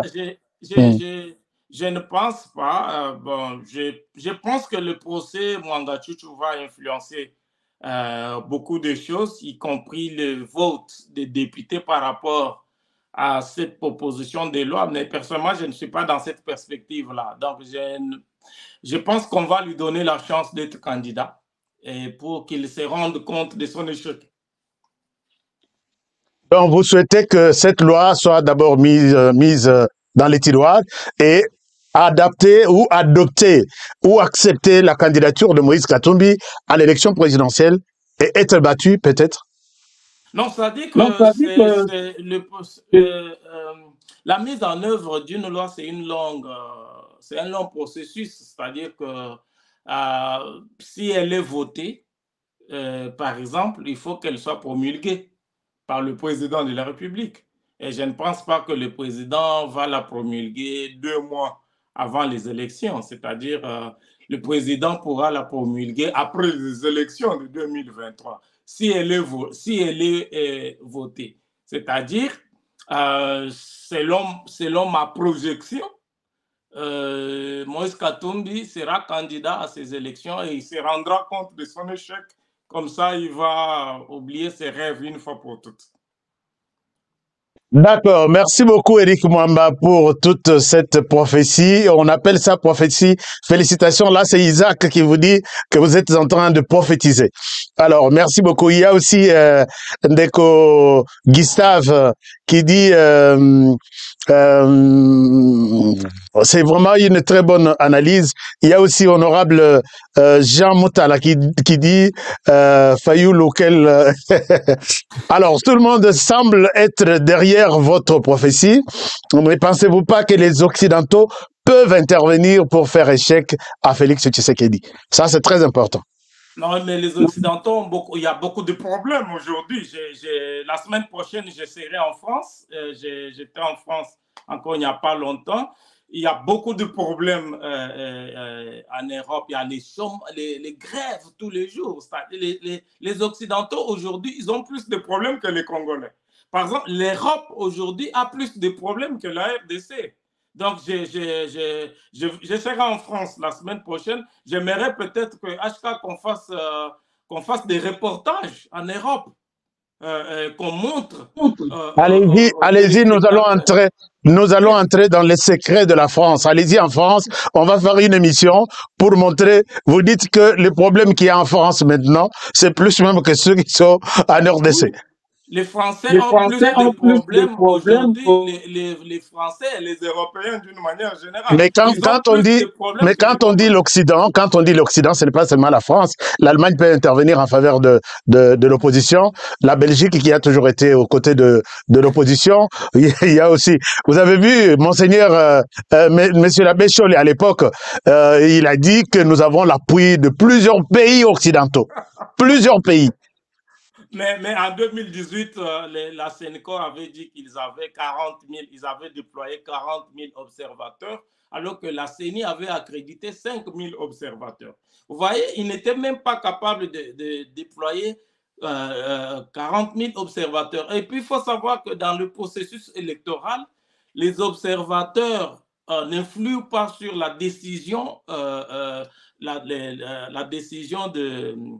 La validation de la décision du vote. Par contre, les témoins qui viennent des partis politiques, ils contribuent à valider la décision du vote. Pourquoi? Puisque les témoins signent sur les bulletins électoraux. Les observateurs ne signent aucun document dans un bureau de vote. Donc, l'Église catholique déploie les observateurs qui n'influent pas dans la décision. Vous voyez? Donc, je ne vois pas un parti politique au Congo capable, en dehors des partis qui sont dans la coalition de l'Union sacrée, je ne vois pas un parti capable de déployer les témoins dans des bureaux de vote. Et je ne vois pas ces gens en train de faire ce travail maintenant, puisqu'ils devaient déjà former les témoins. Et puisque tout ça, ça se prépare, on a besoin de... Ils vont le faire quand? Ils vont le faire. Donc maintenant, là, j'ai vu que la plupart, leur regard est tourné vers la sensibilisation contre la loi Tiani, alors que ils auraient dû se préparer, mobiliser pour remporter la victoire en décembre. Ils n'auront pas le temps. Ils n'auront pas le temps, HK, ils n'auront pas le temps de former et de déployer les témoins. Ils n'auront pas le temps, puisque déjà, leurs partis politiques ne sont pas déployés, ne sont pas représentés. On a 145 territoires, hein. On a 2 435 000 km², 145 territoires. Ils n'auront pas le temps et le moyen de le faire. Ils vont louer des avions, ils feront la campagne à l'américaine. Il y a Doudou qui dit que Eric Mwamba, vous avez raison. Laissez-moi jeter un coup d'œil sur les commentaires. Aska, n'oubliez pas que la loi Tiani, c'est dans notre cœur. Là, vous avez aussi, vous êtes d'accord avec ça. Décembre, merci de nous avoir invité l'analyste pour nous rendre agréable cette soirée. Merci beaucoup. Et puis, Michel Alobi, Bino Kaka, Michel est contre ce que vous dites là. Alobi, la MOCA peut vous surprendre, puisqu'ils ont un leader. Pardon? On est en démocratie, c'est son droit. Alors, merci. Il y a des gens qui nous disent qu'ils nous suivent à partir de Lusaka. Merci. Alors,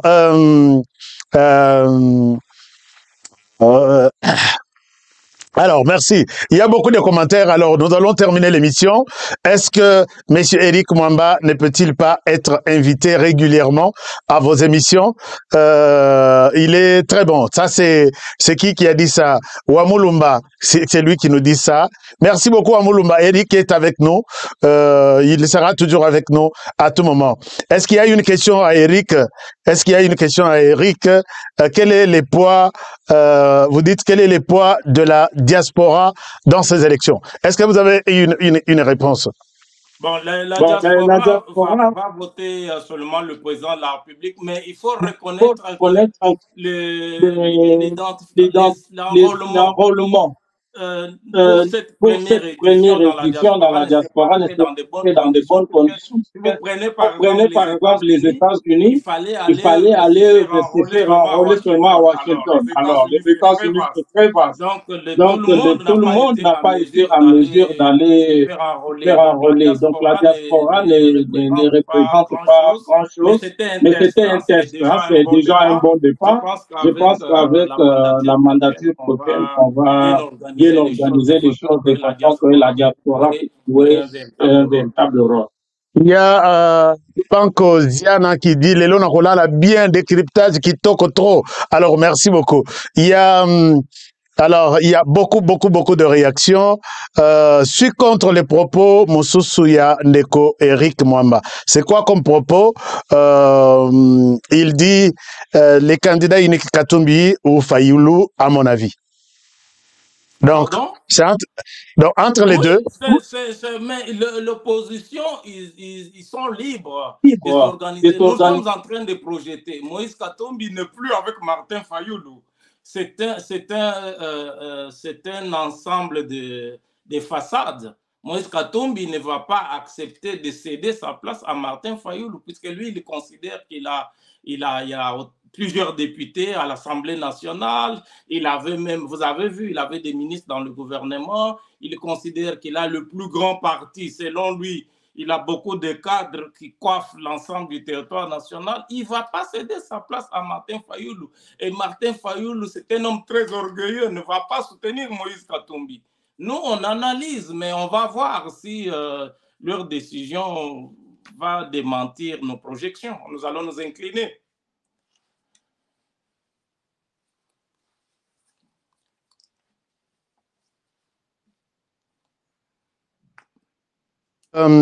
Oui, il y a Sylvain qui dit, Monsieur Eric nous a rassuré en ce qui concerne l'éligibilité de Monsieur Félix Tshisekedi. Mais il y a des gens qui vous demandent à vous un commentaire par rapport à Mwanga Tchouchou, avant de terminer cette émission.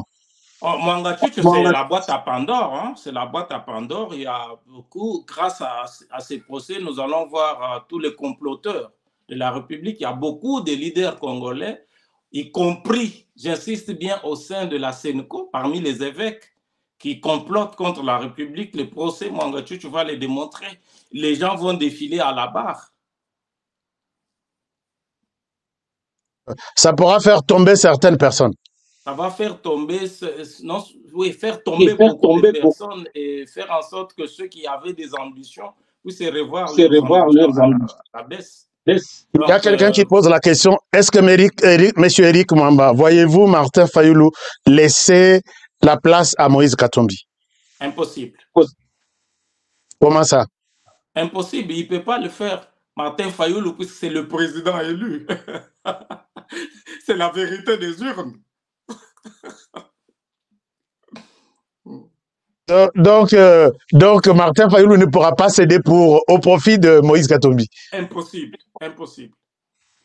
Alors, une autre question nous vient de Mokpalou Zorokata. Il dit, que pense M.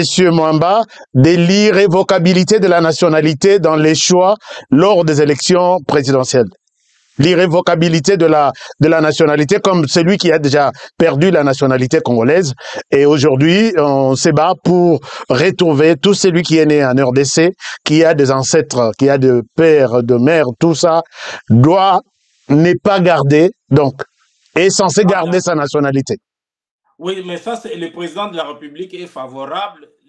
Beaucoup de leaders politiques sont favorables. Même la loi Tchani prévoit ça, mais ça sera lors des prochaines pas ces élections. Ça sera pour les élections à venir, de 2028. Mais le président en a beaucoup parlé, mais apparemment, ça ne change pas. Il en a parlé quand il y a eu sommet de la diaspora à Kinshasa. Il a souhaité que ceux qui ont eu une autre nationalité ne puissent pas perdre leur nationalité d'origine, mais personne n'en parle. Il y a une question, il y a Olivier. Mais attends, c'est important, la diaspora doit s'organiser aussi pour peser dans la balance politique. La diaspora est restée observatrice. Alors, il y a M. Olivier Kisango qui dit, est-ce qu'en décembre, M. Eric, il y aura élection? Il y aura élection en décembre 2023. Si vous êtes candidat, il faut vous préparer.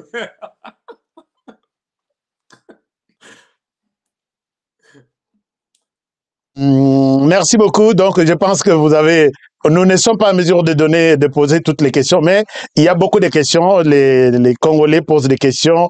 Il y a des questions qui reviennent sur HK et les meilleurs analystes que tu as là.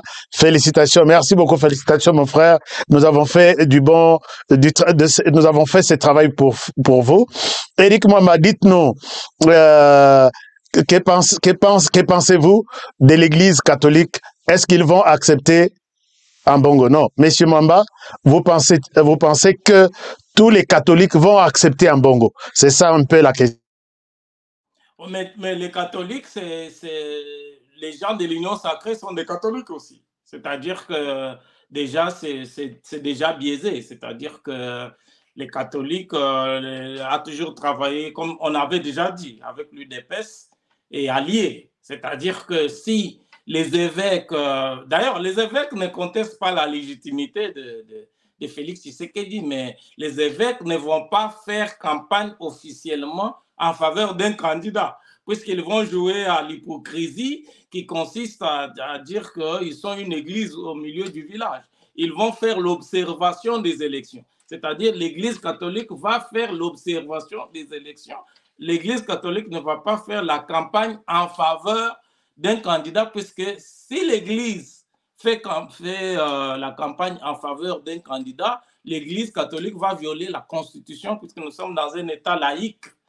C'est-à-dire nous n'avons pas une église nationale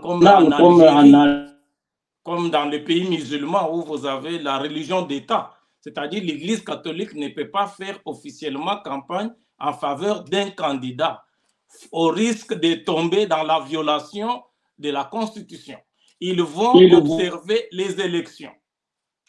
Alors, une autre question nous vient de Roger. Roger qui demande, il dit, Roger Mbouyamba qui dit, que pensez-vous du poids et de l'apport de Adolphe Muzito, dont le parti aussi est en train de monter? Oui, mais Adolphe Muzito est en train de s'acheminer petit à petit vers l'Union sacrée. Bientôt, il sera dans l'Union sacrée. Qu'est-ce qui vous fait dire ça? Avant décembre, Adolphe Muzito sera dans l'Union sacrée. Avant les élections. Il ne pourra pas rejoindre Katumbi et les autres? Non, il sera dans l'Union sacrée. Il est en train de faire des démarches pour rejoindre l'Union sacrée. Je vous fais une révélation. Qu'est-ce que vous dites? Ok. Alors, merci beaucoup, Eric. Après les élections, Ambongo doit être non. En cas de la disqualification de Moïse, l'opposition peut-elle se choisir peut-être Olive Lembe? Ça, c'est une question de Jacques Mbosso qui pense que est-ce que vous ne voyez pas l'opposition se ranger peut-être derrière Maman Olive Lembe? Olive Lembe, elle a le droit d'être candidate à n'importe quelle élection législative ou présidentielle, puisqu'elle jouit de tous ses droits civils et politiques. Donc, c'est son droit. Et puis, elle pourra faire revendiquer le fait qu'elle était la première dame pendant 18 ans. Elle connaît comment les affaires de l'État fonctionnent. Elle a investi dans le secteur social. Et voilà, donc elle a les droits. Maintenant, il appartiendra. Donc l'opposition peut être caressée par toutes ces actions et puis laisser Madame Olive Lembe comme candidate unique pour l'opposition. Ça peut arriver aussi. Ça m'étonnerait, mais je soutiendrai ça. Je soutiendrai cette idée parce que ça va faire... j'aimerais bien voir un débat contradictoire entre le président Félix Tshisekedi et Madame Olive Lembe sur un même plateau. Ça sera très beau. Donc, vous pensez que ça sera un bon jeu démocratique de voir Madame Olive Lembe? Est-ce que le débat est accepté, les débats contradictoires? Non? Non, malheureusement. Malheureusement, mais il y aura d'autres débats. Hein. Il y aura d'autres débats, d'autres formats de débats qui vont se dérouler pendant la campagne. Et vu que Madame Olive Lembe est une personnalité quand même de premier plan et que le président Félix Tshisekedi personnellement, je ferai des démarches pour organiser ces débats. Donc, ça sera un très bon débat à suivre. Il y a quelqu'un qui dit que dans vos analyses, vous avez oublié Fifi Masuka et Jacques Kiabula. Donc, ne voyez-vous pas que... Pourquoi vous les avez oubliés? Non, nous avons dit que tous les gouverneurs vont faire la campagne en faveur du président Félix Tshisekedi et nous avons dit qu'il y a 5 femmes gouverneurs de province. Parmi les 5 femmes, il y a Fifi Masuka. On ne l'a pas oublié. Puisque tous les gouverneurs sont membres de l'Union sacrée. D'accord. Éric Mwamba, on ne va pas rester longtemps. Je pense que nous sommes arrivés à la fin de cette réflexion qui a aidé les Congolais à avoir une idée sur ce qui va se passer en décembre. Si les choses ne changeront pas, nous allons encore revenir pour un peu continuer avec des analyses. J'ai vu que vous étiez nombreux à suivre cette émission. Quelle est votre conclusion aujourd'hui par rapport à tout ce que nous avons évoqué aujourd'hui, que ça soit dans le domaine de notre métier journalistique, que ça soit dans les domaines politiques, que ça soit pour des élections qui viennent? Peut-être votre conclusion qui va aider les uns et les autres à pouvoir se faire une idée claire sur quoi nous avons débattu aujourd'hui. Bon, ma conclusion, c'est de dire mon admiration à l'équipe de HK Today, à tous ces publics chaleureux, charmants, intelligents d'HK Today qui participent de manière active. Quand je suis invité à cette émission, j'avoue que je me dis que c'est pas facile de s'adresser à un tel public. Donc, c'est tout ce que je peux dire. Donc, continuez à participer, abonnez-vous massivement, faites des HK Today une force, puisque en démocratie, les citoyens, d'ailleurs, c'est le modèle de gouvernance de l'UDPS, c'est-à-dire que on appelle ça en anglais le bottom-up, c'est-à-dire que le leadership qui part de la base vers le sommet, c'est-à-dire qu'une plateforme comme celle-ci, nous pouvons commencer à organiser des forums, par exemple, sur des thèmes et puis faire des recommandations aux décideurs pour changer certaines choses. C'est-à-dire, vous êtes des milliers, donc ne restez pas téléspectateurs, observateurs. Donc, on peut contribuer tous à changer des choses en RDC. Merci beaucoup, Éric Mwamba, et j'invite tous nos téléspectateurs à vous suivre sur le Grand Journal. Les sites web, c'est www.grandjournalcd.com, c'est ça? Exact.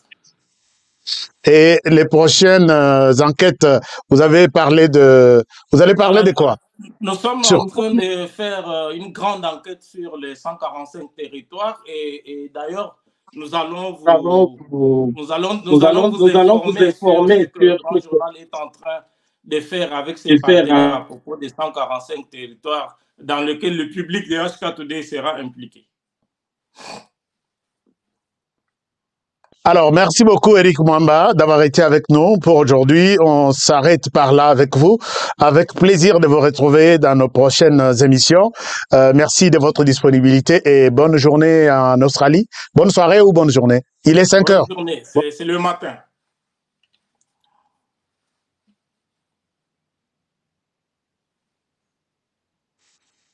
Toutes les bonnes choses au Grand Journal et on se retrouve plus tard avec vous.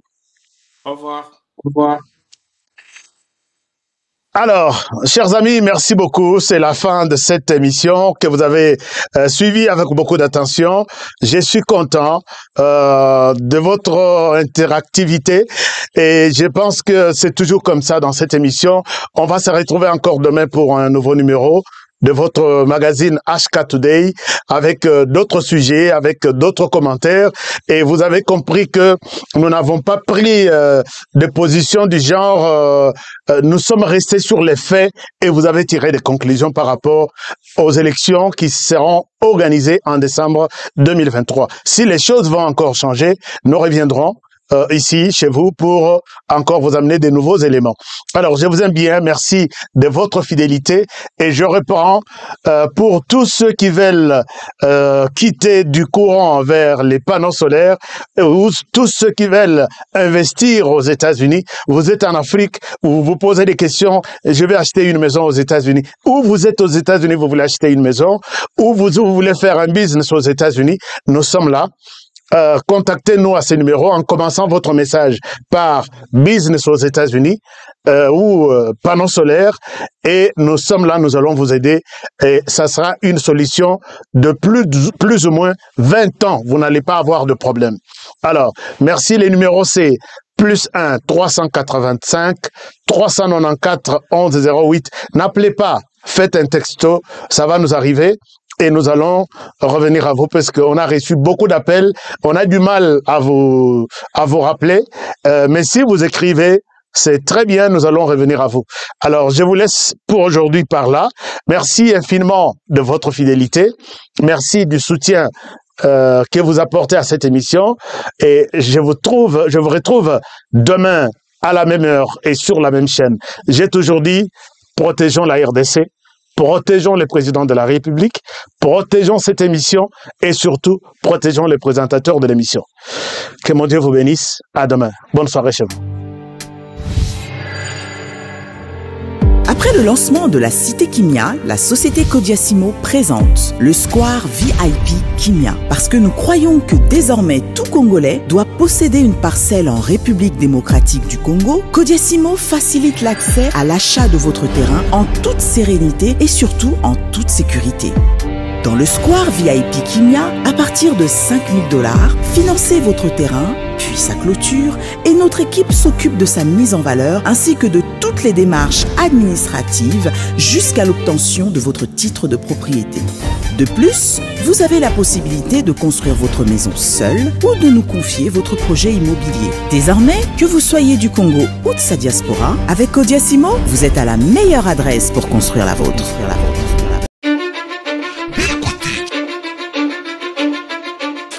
Belcotech Innovation. Belcotech Construction.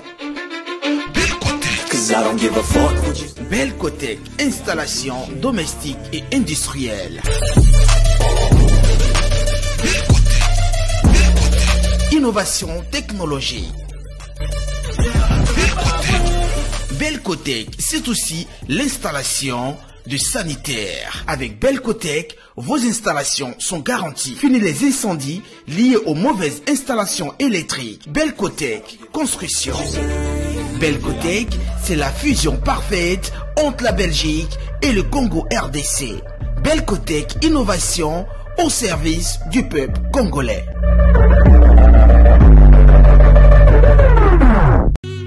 BioEbs Cacao est un cacao en poudre de première qualité, mêlant l'utile à l'agréable.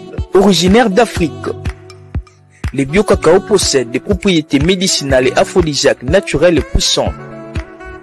Notre cacao n'est composé d'aucun arôme artificiel, d'aucun colorant ou de conservateur. Avec de l'eau chaude, de l'eau tiède ou du lait, profitez d'un tendre goût des cacao. Avec BioEbs Cacao, vous êtes assuré de retrouver une capacité physique optimale. Un complément alimentaire conçu pour les hommes augmente la libido pour une santé sexuelle positive.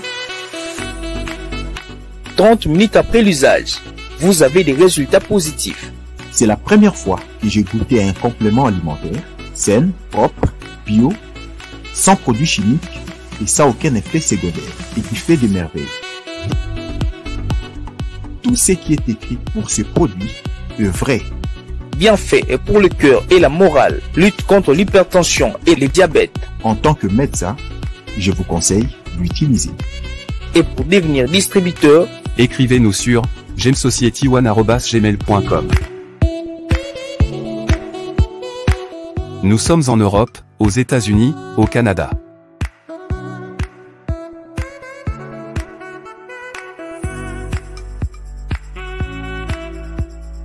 Nous sommes aussi en France et en hors des Congo.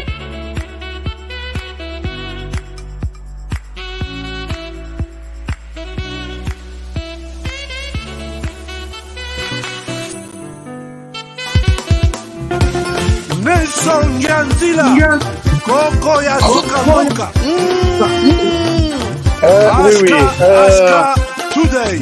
Ça fait déjà 2 semaines. J'ai reçu ça, mais je ne me rappelle plus. J'ai parlé de Dani Baz, j'ai parlé de la personne qui a remplacé. Mais comme j'ai fait tout, j'ai présenté ça.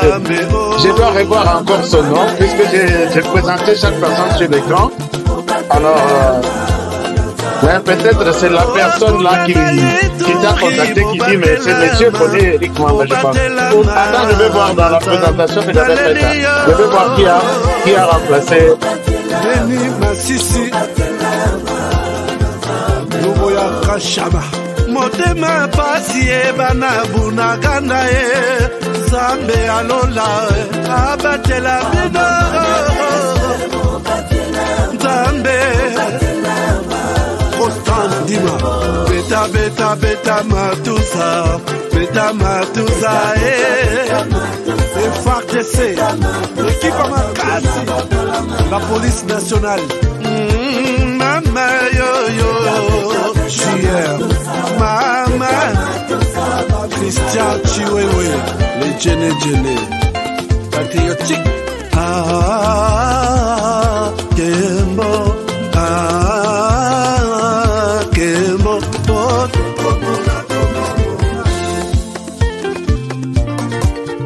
Tomalanda Akongo Mongali Nazemi okozema Naleliyo Natondi okotona Zakoma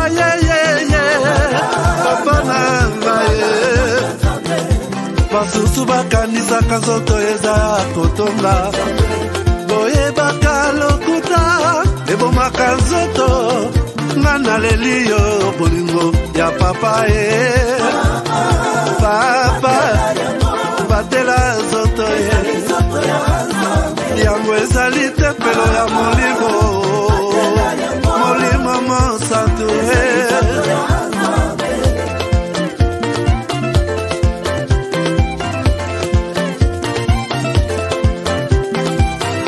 Alleluia kebona Nzambe Kembo Masanjoli ezonga na yo zakoma Natondi okoto na zakoma yo oh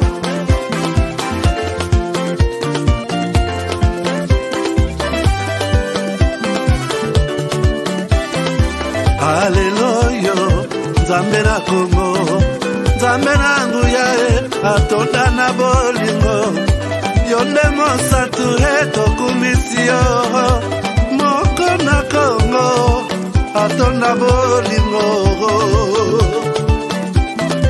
Mwana na Nzambe Obongi na Kembo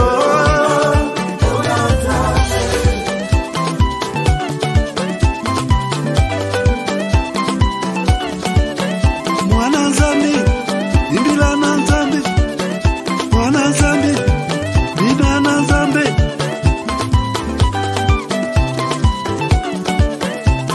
Yelo Nzambe futake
balukaka ye mwana mama balukaka ye mwana mama alata mafutaka